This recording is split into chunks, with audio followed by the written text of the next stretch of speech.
Archéologue du futur, pionnier du digital, poète en hexadécimal, je vous salue bien bas et je vous dis bienvenue dans Médiatique, votre émission dédiée au TIC que vous retrouvez, vous le savez, maintenant chaque jeudi de 18h à 19h sur les ondes de radio Alger chaîne 3. Je suis Reda Menassel et en compagnie de Lamine B derrière sa vitre et de mes chroniqueurs de talent, nous allons tenter pendant une heure de temps de faire et défaire l'actualité en matière d'innovation, de club étudiants, de recherche scientifique et de nouvelles tendances. Et aujourd'hui, nous vous proposons une émission spéciale chapeautée par nos chroniqueuses Hind Benranem et Lydia Allou, avec en guise d'invité Madame Delila Benfreha, experte en neurocoaching et en optimisation des trajectoires professionnelles. Elle sera accompagnée de Madame Ledmia Mbarek, psychologue, formatrice et intervenante en santé mentale et bien-être au travail. Et tout ça, bien autre chose encore, c'est dans Médiatique, l'émission qui vous emmène à la découverte de la Terra Numérica juste après ceci. Vous êtes une start-up avec un concept innovant. Vous avez une actualité liée au TIC que vous aimeriez développer? Rien de plus simple. Il vous suffit de nous écrire sur la page Facebook de l'émission Médiatique-du-6 Alger chaîne 3. Médiatique, c'est avant tout votre émission et notre porte vous est toujours ouverte.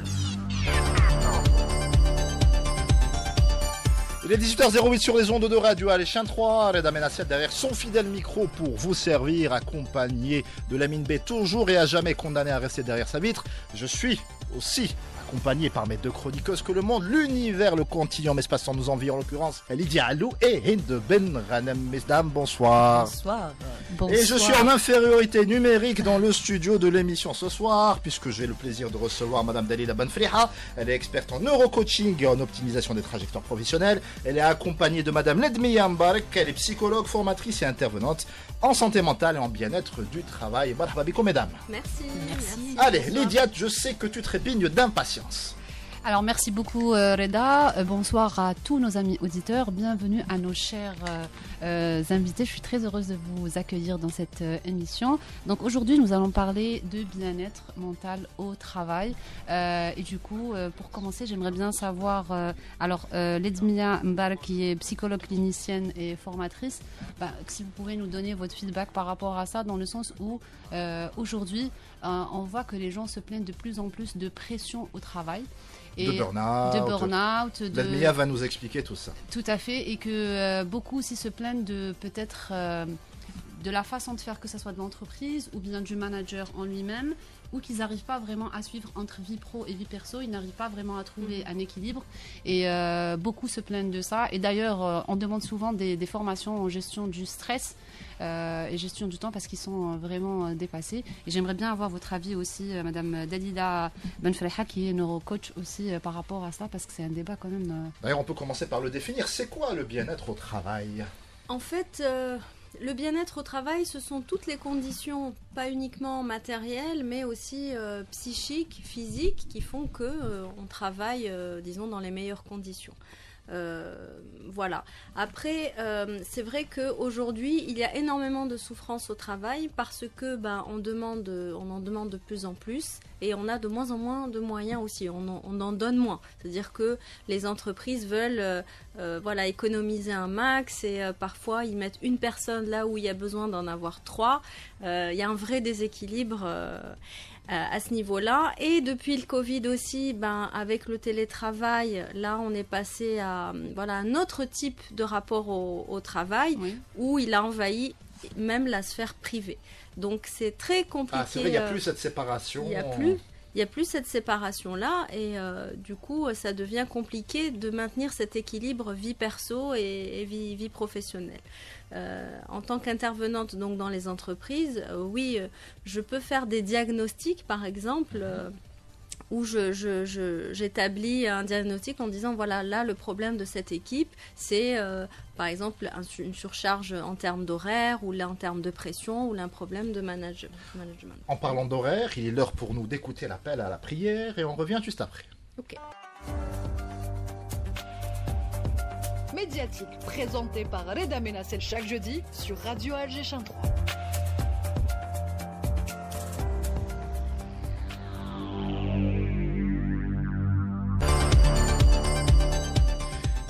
Sur les ondes de Radio Alger chaîne 3, nous étions toujours en compagnie de Madame Ledmia Mbarek, psychologue, qui nous expliquait sa définition du bien-être au travail, ou ce qu'il en reste. Oui, et je disais donc qu'il était compliqué aujourd'hui donc de séparer la vie personnelle de la vie professionnelle parce que le travail s'invite de plus en plus à la maison, avec aussi toutes les notifications qui nous détournent notre attention de ce qu'on est en train de faire, quel que soit ce qu'on est en train de faire. Oui. Et il faut savoir qu'il faut quand même pas mal de temps pour revenir et se concentrer. C'est souvent très intrusif, effectivement. C'est hyper intrusif, et en plus, en face, on a des personnes qui attendent l'immédiateté dans notre réponse. Donc ça peut créer aussi parfois des incompréhensions, des tensions. Quand vous dites non, moi ça c'est pas une priorité, et quand c'est ce que je leur dis de faire ça aux gens, vous êtes disponible quand vous le décidez, et à un moment quand ça dépasse les horaires de travail, c'est pas une obligation en réalité. Donc y compris le week-end. Mais c'est quelque chose d'assez compliqué à faire entrer dans la tête. Mais voilà, il faut une prise de conscience. Donc ces mails sur le téléphone, sur la tablette, sur l'ordi, c'est-à-dire ça s'invite partout. Et donc là, ça empêche aussi, même à la maison, de créer des relations. Tout le monde est sur le téléphone, le smartphone. Tout à fait. Voilà, du coup, quand on parle de bien-être, c'est compliqué aujourd'hui avec cette hyper-connectivité. Bien que ce soit bien, je veux dire, Internet a quand même ouvert des horizons incroyables. Mais il faut savoir doser et équilibrer. Voilà ce que je peux dire. Ce sont un peu les retombées de l'attachement de l'humain à ces outils digitaux qui on s'en sépare plus, le téléphone, le smartphone, les tablettes, etc. Effectivement, ça peut nuire à la santé mentale du personnel. C'est ça. Voilà. C'est ça. Donc Dalila, oui. Vous voulez rajouter quelque chose par rapport à cela ? Oui, tout à fait. Je suis complètement d'accord avec Ledmia. Effectivement, on n'arrive pas à gérer tous ces médias parce que ça procure des émotions, des sensations, de la dopamine, et on est tout le temps en quête d'excitation pour se sentir apaisé de l'intérieur. De toute façon, l'OMS a classé ça comme une addiction. Tout à fait. Oui, tout à fait. Absolument. Oui. Donc, oui. On s'en prémunit comment, justement ? Comment est-ce que, là, on a posé un diagnostic. C'est quoi la solution, en fait ? C'est une question que je pose aux deux. Est-ce que c'est remettre son patron en place ? Est-ce que c'est des réunions collectives ? Est-ce que ce sont c'est des thérapies ? Des thérapies, carrément. Est-ce que c'est... j'avais vu une vidéo que Ledmia avait fait sur la question, est-ce qu'il faut changer de travail, tout simplement ? Quel est le remède miracle, surtout adapté à la société algérienne et au monde du travail algérien ? En fait, il n'y a pas un remède miracle, c'est des ajustements à faire en réalité.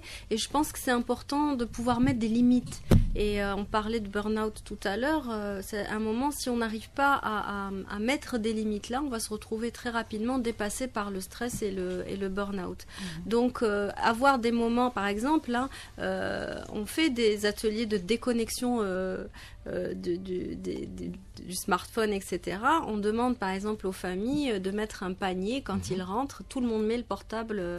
C'est une excellente idée. Tout le monde met y compris les parents. Vous voulez accéder à la cuisine, vous lors du dîner, par exemple. Le portable. Ouais, c'est ça. C'est-à-dire que pendant 3 heures là, la soirée où on va dîner, les devoirs, et pas de téléphone, y compris les adultes, parce que c'est pas possible de demander aux enfants de faire quelque chose que les adultes ne font pas. Les enfants ne comprendraient pas ça. Donc ça, c'est une astuce. Tout à fait. Absolument. Les enfants, ils n'écoutent pas ce que vous dites, ils font ce que vous faites, pardon. Donc voilà. Mais sur le plan justement psychologique, c'est vrai que c'est toute la ressource humaine qui en souffre parce que c'est l'employé, mais c'est surtout l'employeur parce qu'il doit subir les différents caractères quand on a une entreprise au-delà d'une dizaine de personnes. Alors il y a des chefs d'entreprise justement, donc elle sait de quoi. Donc je sais ce que c'est que gérer différents caractères, différentes disciplines, par exemple les infographistes, tous ceux qui sont dans les arts graphiques ont un caractère différent de ceux qui font le commercial, le terrain, etc. Donc, est-ce qu'il y a aussi des thérapies dédiées aux employeurs ? Est-ce que tu veux répondre ? Il y aurait beaucoup de choses intéressantes à dire. Alors, moi, je me suis spécialisée, vous savez, en déprogrammation des schémas de fonctionnement, en traumatisme. Je me suis spécialisée dans différentes disciplines. J'accompagne donc les couples, les enfants, les adolescents, les familles aussi tout ensemble pour effectuer un recadrage parce que les outils seuls ne suffisent pas. On est d'accord qu'il y a besoin de donner des clés aussi à des parents pour comprendre ce qu'ils font et du coup inconsciemment les résultats qui sont l'enfant qui symptomatise finalement très souvent les problématiques au niveau des chefs d'entreprise qui sont papa et maman. Donc ici on va apporter de l'information auprès des parents pour leur expliquer ce qu'ils font, mais je vais avoir besoin d'intervenir avec des outils qui ne sont pas anodins, parce que je vais devoir couvrir... Ce sont des solutions au cas par cas ou... Je serais tentée de vous dire que tout le monde en aurait besoin. Très bien. On va pas se mentir. Dans notre cursus de vie, on a tous et toutes vécu des moments difficiles, des carences psychologiques, émotionnelles, affectives, de plein d'environnements tels que l'école, la famille, la société. Et on est tous et toutes empreints, finalement, de cette ambiance. Donc à partir de là, est-ce qu'on ne va pas, malgré soi, reproduire des comportements en mimant l'environnement familial, en mimant les camarades de l'école, les enseignants, les croyances qu'on nous a injectées, les fiches dans lesquelles on nous a mis dedans? Il va falloir se déconditionner, se dépouiller. J'irai pas sur la question du dépouillement parce que c'est une question qui peut aller très loin dans la spiritualité aussi, mais vraiment de se dépouiller pour prendre conscience de soi et revenir à son état émotionnel. Et comment on désapprend en fait tous ces oripeaux émotionnels qu'on accumule en fait au fil des années? Alors moi je vais parler pour ma partie, puisque moi j'utilise des neurosciences qui sont arrivées des États-Unis, du Canada, qui nous permettent d'aller dans la région du cerveau limbique, où on sait que c'est là que tout se joue, puisqu'aujourd'hui on peut voir que les gens, de manière générale, ne gèrent pas leurs émotions, leurs contrariétés, leur susceptibilité, ils prennent tout pour eux. L'adaptation est compliquée. Bon, il y a plein de facteurs qui font que tous ces comportements-là sont liés à une histoire de vie. Mais ce sont plein d'événements sur une génération et certains événements sont communs, à savoir... Oui. Certaines des étapes qu'a traversé l'Algérie, au-delà des catastrophes naturelles, tout ça, est-ce que ça joue justement sur le mental des... Complètement. On n'a pas besoin d'avoir vu la guerre en face pour pouvoir l'imaginer, en tout cas construire un visuel de ce qu'on a pu entendre de nos parents, qui finalement, on n'y était pas, mais on a construit finalement des scènes et comme si on y était. Donc on ne l'a pas vécu, mais on le porte malgré soi, avec une loyauté aussi qui est très souvent présente avec les parents. Donc oui, il y a les catastrophes, les guerres, la culture, l'éducation, récemment Covid, etc., le Covid, ces instabilités qui renforcent encore cette fragilité intérieure qui était déjà fragile, mais les événements vont rajouter encore plus de fragilité. Donc, alors qu'on a tendance à penser que ça renforce le mental. Alors, ça peut renforcer. Ce qui ne te tue pas te rend plus fort. Te rend plus fort. Moi, je suis désolée, je resterai convaincue, et on pourra me dire tout ce qu'on veut, c'est qu'il y a un nettoyage émotionnel à faire. On ne fera pas l'impasse. On ne peut pas dire à un enfant, il faut que tu arrêtes de faire des bêtises, il faut que tu écoutes la maîtresse. L'enfant ne comprend pas ce langage. L'enfant, il est un enfant. La maturité émotionnelle n'est pas là, l'expérience de vie n'est pas là. Donc là, je ne vois pas ce qu'on peut faire à part le punir, le sanctionner, le mettre de côté, renforcer le sentiment d'exclusion, de rejet et d'abandon. Donc on est en train de construire des futures bombes à retardement pour certains, peut-être des délinquants parce que ils ne se sont pas entendus par ces adultes qui n'ont pas compris le monde. Donc moi j'aime dire, on entre en relation tout le temps avec l'autre. Et dans le monde spécifiquement professionnel, sans aller sur des traumas générationnels, on fait comment ? Oui. Je suis très très malheureux dans mon métier, j'ai mon patron qui me met une pression de tous les instants, je ne me sens pas valorisé à ma juste mesure, je n'évolue pas professionnellement. Je fais comment pour m'en sortir ? Ça commence par une prise de conscience, je suppose, mais on y arrive comment ? Quels sont les outils que vous-même avez à votre disposition pour m'amener à voir la lumière, tout simplement. Sachant que quitter n'est pas une solution, parce qu'on peut retrouver les mêmes problématiques. Et les reproduire. Et le reproduire ailleurs. Alors, la solution de déplacer les problèmes, que ce soit professionnellement, dans le couple, ce n'est pas la solution. À un moment donné, il faut crever l'abcès. Sauf qu'ici, moi, encore une fois, je suis désolée d'être un peu lourde, mais mes outils d'intervention pour toi, je te reçois et je vais me pencher sur ton histoire de vie. Qu'est-ce que tu fais dans ce boulot ? Quel sens ça a pour toi ? Qu'est-ce qui te fait vibrer ? Est-ce que tu vibres un peu ? Que je suis un exemple théorique. Je suis dans la radio, voilà. Les auditeurs, c'était juste un exemple. Là. Voilà, exactement. Qu'est-ce qui donne sens pour toi là où tu es ? D'accord. Si ça n'a pas de sens, bien évidemment que tu vas trouver tout un tas de stratégies pour ne pas y aller, pour ne pas t'investir, pour ne pas travailler. Le patron, il est méchant. Et puis moi, j'en ai marre d'être là. Puis moi, je fais toujours plus que les autres. Tu vas être dans une posture de victimisation. En fait, c'est vraiment intéressant ce que tu dis. Et ce sont des stratégies, finalement, qu'on adopte depuis l'enfance. C'est-à-dire que quand un enfant, on ne lui apprend pas quelque part à faire face aux difficultés, et dès qu'il y a un problème, hop, on le change d'école, ou voilà, c'est-à-dire on ne l'outille pas dès l'enfance pour qu'il puisse faire face aux difficultés, puiser dans les ressources que parents, société, école, on lui a inculqué. Adulte, ça donne quelqu'un qui est fuyant.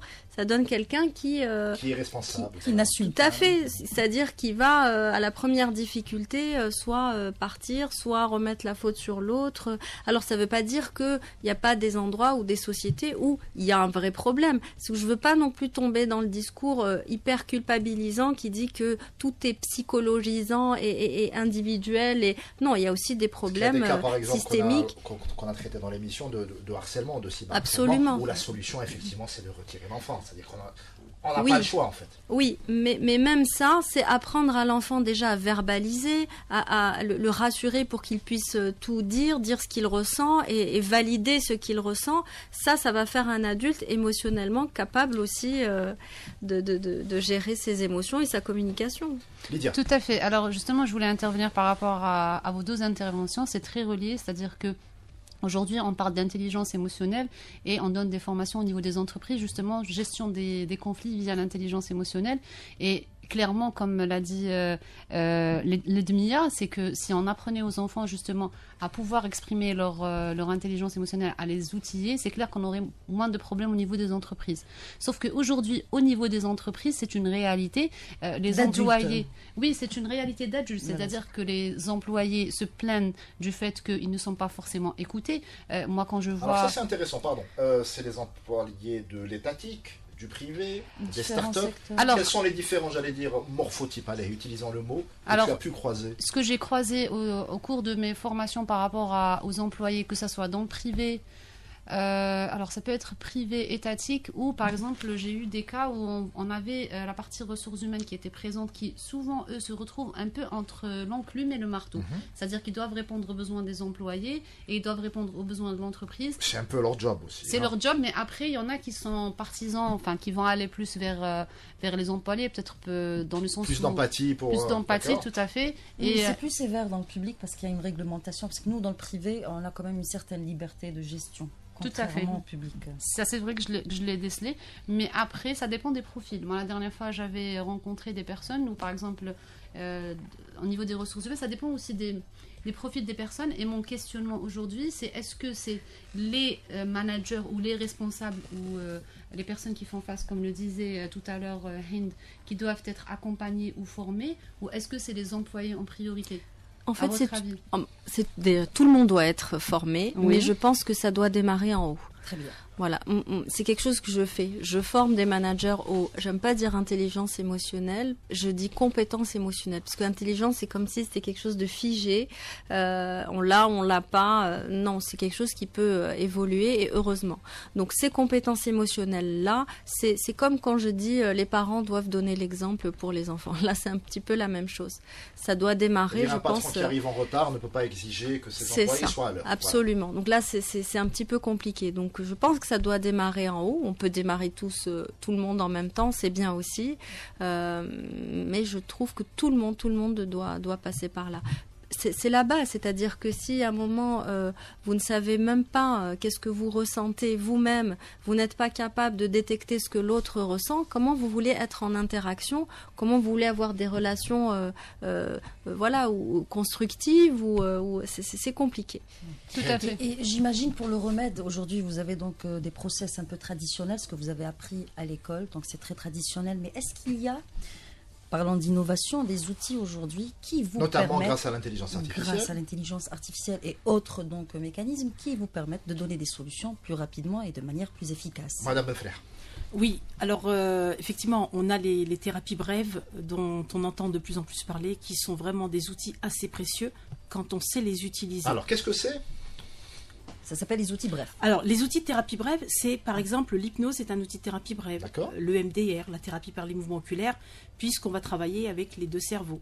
D'accord. Donc, le fait de travailler avec ces deux cerveaux-là, avec des outils et puis une approche, ça va permettre d'aller désensibiliser des événements traumatiques vécus qui font qu'on a des comportements réactionnels tout le temps. Le moindre stimuli, contrariété, réveille quelque chose d'antérieur qu'on a vécu peut-être à l'âge de 7 ans. Une institutrice, une maîtresse qui était souvent en train de te tirer par le col, où est-ce que tu vas? C'est une agression, c'est une humiliation, c'est un comportement qui reste marqué. C'est ce qu'on appelle un peu les marqueurs somatiques qui font qu'à un moment donné... Si on revit la même chose, on réagit de la même manière. Exactement. Et c'est tout le temps le même process. Donc vous optez pour effacer justement tous ces souvenirs. Au niveau de la mémoire, oui. Au niveau effacer, de la mémoire. carrément. Alors, désensibiliser, ça veut dire que je me souviens que j'ai été harcelée par mes camarades, par Mais ma je ne le maîtresse, ressens pas avec la même intensité. mais je n'ai plus Ça cette atrophie. même intensité émotionnelle. Donc ça veut dire que je peux être complètement à l'écoute de mes interlocuteurs sans avoir besoin d'être dans la réaction sur la défensive, contre-attaquer et pas être dans la construction du dialogue. Pourquoi j'ai posé la question? Parce que ces traumas, vous le savez mieux que moi, sont essentiels aussi à la construction de l'individu. J'allais dire, C'est-à-dire, je ne suis devenu l'adulte que je suis actuellement Absolument. que parce que je suis passé par un certain nombre d'épreuves. Oui. Donc occulter tout un vécu, ça peut avoir aussi D'ailleurs, des conséquences assez néfastes. Pour les personnes qui adorent leur vie, comme moi j'adore la mienne, sans prétention Ça aucune, fait qu'un- je n'ai probablement pas, Félicitations. voilà, je n'ai probablement pas envie d'oublier les grandes douleurs de ma vie qui ont fait d'aujourd'hui aujourd'hui ce que je suis. Oui, mais si ces douleurs en question Alors, t'empêchent d'évoluer deviennent néfastes, professionnellement, voilà. Non, Alors- au contraire, moi ça m'a permis justement Alors, d'aller, Madame Benfeleha, puis Vers le l'ennemi haut. en bas. Oui, alors quand je dis effacer de la mémoire traumatique, ça ne veut pas dire que vous allez oublier votre histoire. Non, je me souviens d'où je viens, je me souviens de ce que j'ai vécu. Cependant, de façon sensorielle, ça ne doit plus m'exacerber parce que ça me porte préjudice dans mon couple, ça me porte préjudice au niveau de mes relations familiales. Je suis dans la colère, dans la rancœur. À un moment donné, ça te bloque pour évoluer. Donc il faut qu'on fasse de la place dans le cerveau pour que tu puisses te propulser ailleurs. D'accord. En fait, le MDR, par exemple, parce que j'aime beaucoup cette technique, elle est redoutablement efficace. Elle ne va pas, évidemment, comme tu l'as dit, effacer le souvenir, mais on va traiter les conséquences que ce traumatisme a eu sur la vie de la personne, en fait. Parce que il peut y avoir quelque chose qu'elle a vécu il y a 20 ans, mais elle traîne les conséquences dans son attitude. Par exemple, une phobie ou une peur. Mais moi, je mets un petit bémol, je fais très attention aux symptômes parce qu'ils sont là pour une raison. Donc, j'essaie de comprendre pourquoi le symptôme est là. Je ne cherche pas à l'éliminer d'office parce que le symptôme se déplace. C'est comme une maladie, hein. Oui, C'est un symptôme. Virer la oui, fièvre sans soigner Tout à la fait. cause. Le symptôme se déplace, donc on va enlever quelque chose qui est là, qui est certes gênant pour la personne, mais qui la préserve peut-être d'autres choses de plus terribles. Donc c'est comme un mécanisme de défense ou de survie que le cerveau met en place. Donc faut y aller mollo. C'est pour ça que c'est pas tout le monde. Faut vraiment, voilà, comme Dalila, être bien formé pour ce genre de technique. En parlant de point de suspension, on va faire une petite pause et on revient juste après. Vous êtes une start-up avec un concept innovant. Vous avez une actualité liée au TIC que vous aimeriez développer? Rien de plus simple. Il vous suffit de nous écrire sur la page Facebook de l'émission Médiatique-6 Alger Champ 3. Médiatique, c'est avant tout votre émission et notre porte vous est toujours ouverte.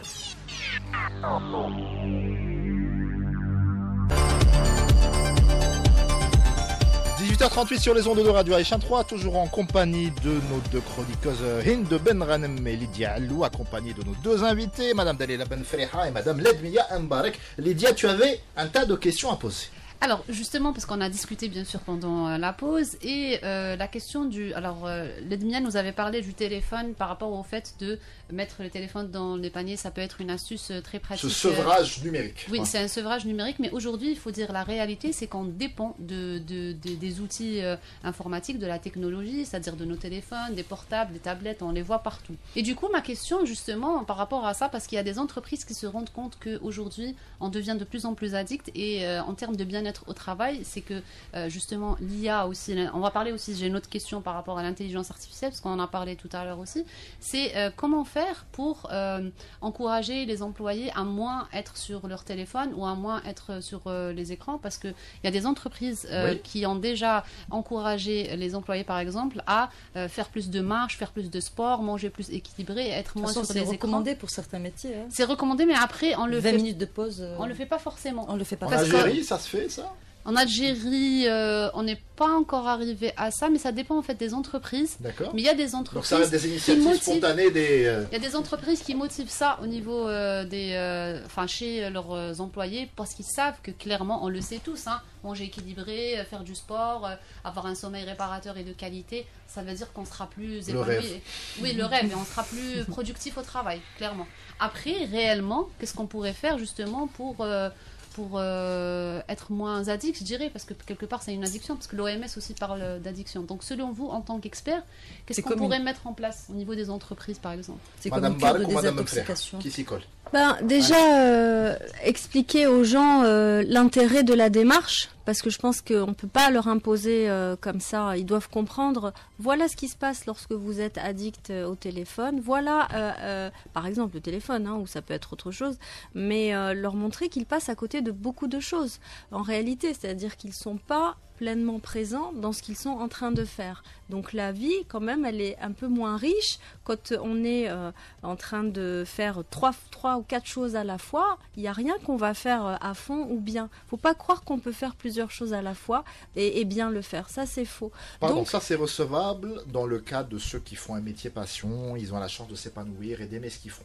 Pour un fonctionnaire dans une mairie, je suis pas sûr que ce soit là.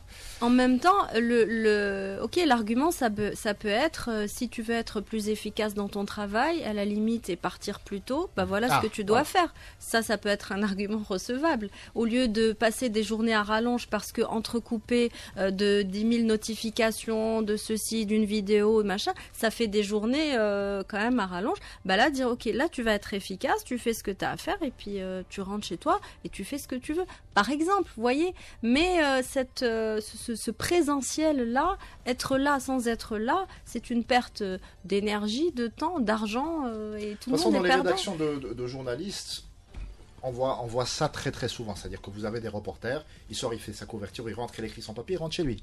Et vous avez aussi certains confrères qui mettent la journée pour écrire leur papier. Effectivement, c'est quand même un peu dommage. C'est-à-dire que ce sont des heures qu'ils pourraient consacrer au repos ou à faire autre chose, et c'est du gâchis de temps, d'énergie et donc de bien-être au travail. Tout à fait, absolument. Donc là, leur expliquer ça, peut-être que c'est important qu'il y ait des prises de conscience. Et moi, je pense que sortir du pilotage automatique, c'est important. C'est-à-dire mettre de la conscience dans ce qu'on est en train de faire, dans nos actions, plutôt que juste d'être en réaction, c'est déjà pas mal.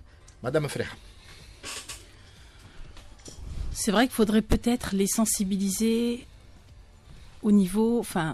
leur expliquer qu'intellectuellement, ils perdent en richesse, ils perdent en construction cérébrale. En concentration, en tout cas. En concentration, exactement. C'est-à-dire scientifiquement comment l'écran peut nuire à nos neurones. Les effets secondaires... Et vous pensez qu'il n'y a pas suffisamment de campagnes de sensibilisation en ce sens? C'est comme les campagnes anti-tabac. Tout le monde sait que c'est nocif, les gens continuent à fumer. C'est assez complexe. Mais encore une fois, on essaie de se réfugier dans quelque chose qui nous procure quelque chose d'apaisant. Enfin, on cherche un espèce de Doliprane qui apaise quelque chose. Donc à un moment donné, c'est pas le Doliprane, c'est le suppositoire. En fait, on trouve toujours des choses pour essayer à un moment donné. Oui, tout le monde est le suppositoire de quelqu'un, n'est-ce pas, un jour ou l'autre. ça fait partie de poésie et de douceur et de délicatesse. Au possible. Exactement. Tout ça pour dire quoi? Pour vous dire qu'en réalité, on se rend pas compte, c'est tellement inconscient. C'est plus fort que nous. D'accord.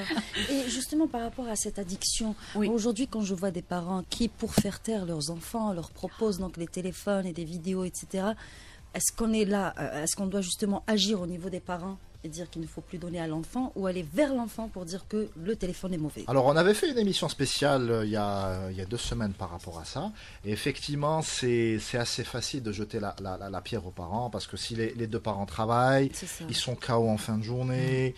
Le gamin fait une crise, donc la tentation en fait de lui donner le téléphone comme un doudou moderne pour avoir une petite demi-heure de tranquillité, elle est là. Sauf que des études, notamment de psychiatrie, ont montré que les effets à long terme sont absolument... pour la petite demi-heure de tranquillité, ça se paye hyper cher, voilà, lorsque l'adolescence pointe le bout de son nez. Et c'est le message qu'on veut lancer justement aux auditeurs qui écoutent l'émission aujourd'hui. Oui. Donc, qu'est-ce qu'il faut faire? Qu'est-ce qu'il faut faire? Est-ce que déjà, on a envie de se dire, écoute, c'est vrai que c'est fatigant, on est fatigué. Est-ce que avec son partenaire, sa partenaire, est-ce qu'on a envie de s'y coller très sérieusement? Parce que c'est pas l'affaire d'un parent, mais quand les deux sont ensemble, il faut qu'on soit sur la même longueur d'onde en se disant, tu sais que les écrans c'est pas bon, est-ce que tu peux te sortir un petit peu? Tiens, moi je vais lui faire la lecture ce soir. Trouver des espèces de moyens où on pourrait essayer de contrer ces médias, ces téléphones qui sont là, qu'on le veuille ou pas. Il va falloir s'y coller tous ensemble.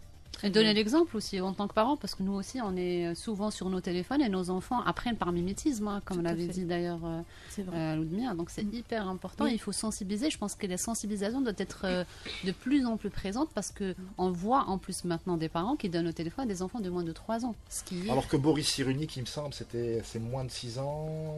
Oui, c'est ça, au moins. Parce qu'il y aura des problèmes de langage, des problèmes même moins de 3 ans. Oui, au niveau émotionnel, c'est-à-dire que même les parents qui sont sur leur téléphone ont moins d'interaction avec leurs enfants. Donc là, c'est pas bon non plus. Je voulais rebondir sur quelque chose, j'ai oublié. C'était le téléphone sûrement. Pour revenir un peu à tout ce qui est innovation digitale et outils et autres, vous justement, votre discipline, où généralement c'est un contact médecin, patient, où il y a beaucoup... Pas médecin, oui, thérapeute, praticien, exactement. Et donc, il y a beaucoup de... Ça parle, ça dit... Donc, est-ce que vous êtes contre les outils digitaux aujourd'hui qui sont mis sur le marché? Ou alors c'est un apport. Ou alors c'est... Voilà.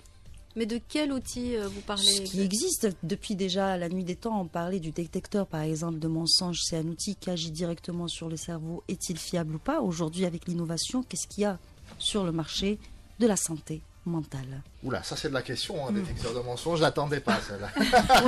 mais c'est vrai parce qu'au fait, il y a eu des débats là-dessus. Est-ce que le détecteur est fiable ou pas? Donc, moi, je voudrais avoir l'avis des psychologues.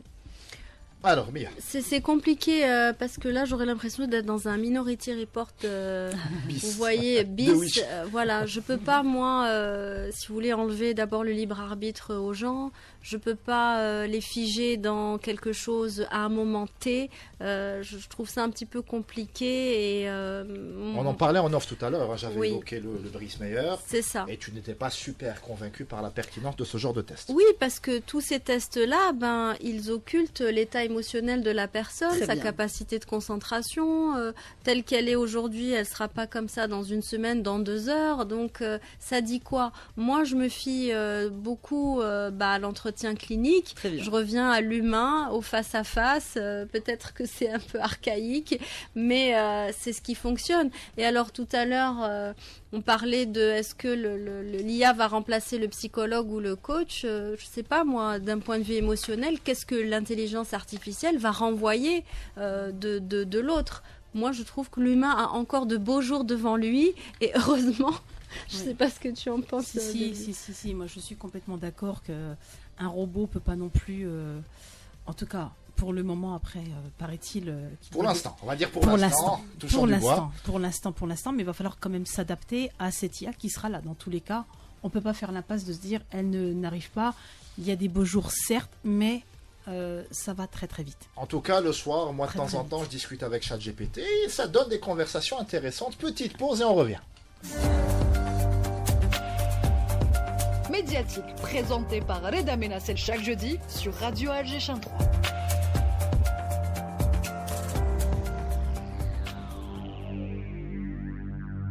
Et on est toujours en direct dans Médiatique sur Radio Alger 3. Il nous reste à peu près 10 minutes d'émission. Hind Benradem. En fait, moi, ce que je voulais dire, c'est que quand le psychologue est plutôt adigital, est-ce que l'IA aujourd'hui est asentimentale? Oh, que c'est joliment dit. Waouh, c'est poétique même. Alors, mesdames. Est-ce qu'on ne va pas essayer d'entraîner ces IA justement pour développer cette espèce d'empathie en les entraînant? Est-ce qu'on ne va pas réussir peut-être dans quelques temps à pouvoir... des robots psy. Des robots psy qui vont être là. Ça va arriver. Moi, je pense qu'il ne faut pas en avoir peur. Il faut essayer de réfléchir maintenant comment on pourrait collaborer avec cette IA. Ah, tout en vous pensez que gardant- ça va arriver? Moi, je pense que ça va arriver. C'est-à-dire qu'un jour, le patient est là en face d'un robot, il va lui raconter sa vie, puis le robot va donner toute une analyse et des solutions. Bah maintenant, Alors- ça se fait avec l'IA, on peut le faire. Hein. Ok, On mais peut le quelle faire. serait la plus-value par rapport à un psychologue? Moi, c'est ça la question que je me pose. Vous allez disparaître. Ouais, mais c'est-à-dire quel intérêt, je veux dire. Qu'est-ce qu'il y aura de plus? C'est-à-dire, c'est quoi? Une base de données qui va dire, alors, tac, tac, tac, il y a ça, ça, ça. Donc il a ça. Voici, c'est un diagnostic, voilà, il va clinique. cocher ses cases et tac. Je suis pas certaine que. Alors, ce que ça disait fonctionne. Reda, c'est intéressant. Il parle avec son chat GPT. D'ailleurs, ça devient C'était une presque blague, un hein, ami. j'ai une vraie fille sociale. Voilà. Mais moi, je peux te montrer qu'on peut parler avec lui. Tu vas voir qu'on peut parler avec lui, on peut avoir des discussions assez intéressantes, lui demander de faire des recherches sur certaines problématiques. C'est intéressant. Moi, je trouve qu'il ne faut pas exclure. Il faut Mais justement... ce que dit Mia, c'est qu'une psychothérapie, c'est aussi une relation presque sensorielle avec son thérapeute. Ah oui, tout à c'est fait. un Oui, moment une hors du relation. temps, hors de La l'espace. confiance. C'est voilà. Oui. La thérapie, c'est le lien. C'est ça. C'est-à-dire C'est le lien, que le patient vient recréer du lien là où il a été rompu, que ce soit dans sa famille ou ailleurs. Et là, on est encore quand même dans l'humain. Donc, ce qui se passe entre un thérapeute et son patient est bien plus complexe que trouver des solutions pour que l'autre aille bien directement. Parce que j'imagine que c'est ça à quoi on fait allusion avec l'intelligence artificielle. Je rentre dans la base de données, voilà mes problématiques. Dis-moi ce que je dois faire. Le but, Tony Soprano a mis 6 saisons hein, pour C'est voilà. ça. voilà. Donc le but, c'est pas non plus d'aller voir un psy pour trouver des solutions toutes faites, c'est d'amener la personne à réfléchir par À elle-même. faire un C'est cheminement intérieur. ce cheminement, c'est tout un process. Voilà, donc c'est pas demain la veille, je pense, hein, que. Non, et on va puis être le rapport entre remplacé. praticien et donc patient, c'est aussi étudier, lire une gestuelle, un regard, une respiration, Absolument. un soupir, que probablement l'intelligence artificielle pourra le faire. Clairement. Mais quelques ça, années, ça, hein. ça évolue aussi Ça très, évolue, très vite. voilà, hein, donc c'est pour ça on n'aurait qu'on- pas eu cette conversation il y a 2 ans. Pourtant là, voilà. Ouais, on on appréhende. Lydia. Très vite. Alors moi, je voudrais juste poser une question justement par rapport aux entreprises algériennes pour revenir au bien-être au travail, parce qu'aujourd'hui, on voit aussi l'apparition de nouveaux métiers qui sont les faiseuses de bonheur au travail. Et Qu'est-ce que aussi- c'est? C'est Cheap des happiness, personnes, là oui, Ouais. cheap happiness, qui sont là pour. C'est un vrai métier? Oui, Ouais. c'est un vrai métier et qui viennent mettre du baume, enfin pour être sûr que tout le monde va bien. C'est quoi- comme ça un consiste à clown, quoi, c'est c'est comme, je sais pas, quoi. À rendre Alors, les du gens coup, heureux, c'est À rendre les gens obligé. heureux, c'est Ah, j'en veux une à la rédaction. hein, je vois la scène d'ici en fait. En Mais fait, ça moi, consiste à quoi, plus sérieusement? Et pourquoi c'est au féminin? Oui, alors oui, on parle plus, c'est plus au film parce que c'est plus les femmes qui prennent plus, enfin c'est plus C'est féminin, censé qui être, sont- pardon. Voilà, hein, c'est pas- censé être les femmes qui prennent soin, on va dire, plus de l'être D'accord. humain, qui sont aux petits soins et tout ça.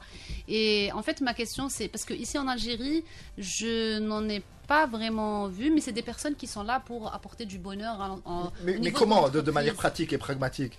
De venir, voilà, elle vient pas danser. Voilà, j'allais dire. Mais pratiquement, c'est par exemple, est-ce qu'on a fait des pauses, est-ce qu'on peut prendre des cafés, c'est vraiment. C'est quelqu'un qui va faire un audit des comportements managériaux de l'entreprise et voir ce qui ne va pas? Alors, Non. c'est pas un audit, pas du tout. C'est Une vraiment quelqu'un qui va intermédiaire. venir ramener. Voilà, c'est un Rendre les intermédiaire gens qui plus va rendre optimistes. les gens plus optimistes et tout. Moi, ma question, c'est plus ici, en Algérie, est-ce que vous ressentez que les entreprises s'intéressent de plus en plus au bien-être au travail? Oh oui, oui, oui. Et je C'est-à-dire dirais pour- depuis le Covid, même marrant. on est passé à un cap supérieur. Est-ce de que plus vous en avez des plus. cas concrets, donc un passage d'une entreprise qui souffrait d'une RH plutôt... Sans citer l'entreprise, bien voilà, évidemment. bien sûr, évidemment, oui. et qui aujourd'hui, ils ont une équipe plutôt épanouie. Oui, oui, oui. C'est pas le RH le problème. Là, c'est un problème, on va dire, global de management plutôt. En général. oui. En général, voilà, sans rentrer dans les détails. Et ce sont des personnes qui ont besoin juste... Alors, il y a un mot qui peut être un peu galvaudé. Moi, j'aime bien ce mot bienveillance au travail, c'est-à-dire remettre du management plutôt au Humain. lieu Humain. Humain et bienveillant plutôt que d'être dans cette ultra Qui ne veut pas performance. dire social, hein, voilà. Pas social, non, Non, du non, tout. bienveillance, C'est-à-dire qu'on peut bienveillance. très bien exiger, voilà, demander que le travail soit fait, mais il y a des Sans manières engueuler la de le personne. demander avec respect, considération. Les gens ont besoin de reconnaissance. Donc ça, Ah c'est oui, ça, c'est important. clair. C'est surtout ce qui me dérange, moi, c'est ce côté soyez heureux. Allez, il faut être Ah, heureux. cette injonction, Laissez ouais. les gens tranquilles. j'ai peut-être envie de faire mon boulot sans être... J'ai envie de déprimer tranquillement. Je peux... Oui, t'as Non, droit. mais tu vois, c'est cette espèce de soyons positifs. Allez, faut arrêter avec ça. Ça, c'est plutôt une tendance européenne, je pense. Oui, oui, Voilà. oui. C'est vraiment, tu sais, un espèce de mouvement. Don't worry, où, be happy. Et justement, par rapport à la tendance européenne, vous qui venez donc d'ailleurs, est-ce que tout ce que vous avez... David Vincent, les amis. Est-ce que justement tout cet apprentissage aujourd'hui, vous pouvez le pratiquer dans un environnement comme celui de notre société? Absolument. Est-ce que ça s'adapte aux spécificités de la Culturelles, société algérienne? Culturel, Bien évidemment. Et Bien managériale évidemment. surtout. Complètement. On part toujours du lien, comme le disait Lémia, on part toujours du lien. Et on part du lien. Donc, quelle que soit la culture, quelle que soit la société, il va falloir entrer en lien.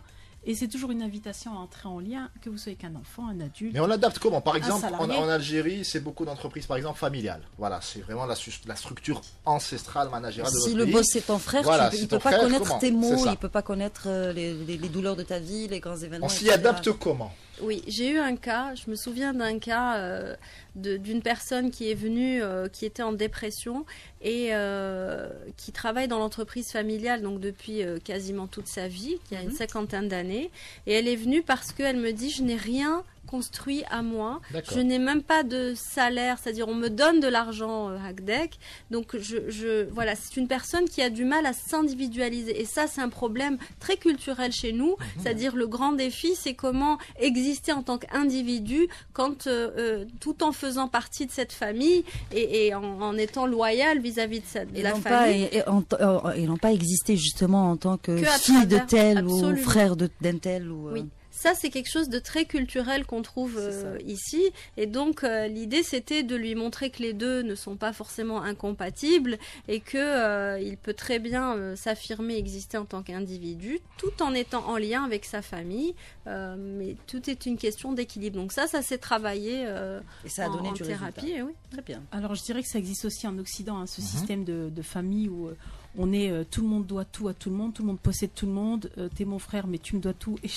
Bon, il y a une espèce de jeu de pouvoir qui s'exerce. Et donc, trouver une individualité dans ce process, c'est compliqué, surtout quand les aînés ont des postures, c'est moi qui étais là avant, tu te tais, t'es le petit frère, et c'est comme ça. Mais est-ce que déjà la famille serait prête à remettre en question le système ou pas? Il faudrait déjà voir si la démarche est là. Oui, absolument. En fait, l'idée, c'est de désacraliser aussi la famille. Et les aînés et tout ça, désacraliser. C'est-à-dire quand on est patron, on n'est pas forcément le papa. Absolument, déjà. Et j'aimerais juste Oui, brièvement. apporter un dernier point pour les personnes qui nous écoutent. S'ils veulent prendre les choses en main, il faut y aller personnellement. C'est-à-dire on n'est pas obligé de partir tous en famille parce que ça doit être C'est une vraiment- démarche c'est une personnelle. démarche personnelle. Tout à fait. Et on arrive à la fin de cette émission passionnante. Merci beaucoup, mesdames, pour votre présence et pour avoir partagé Merci à avec vous. nous vos précieux conseils. Merci. Quant à toi qui m'écoutes et que je tutoie, si tu vagabondes sur les ondes, ramène du monde et à jeudi prochain.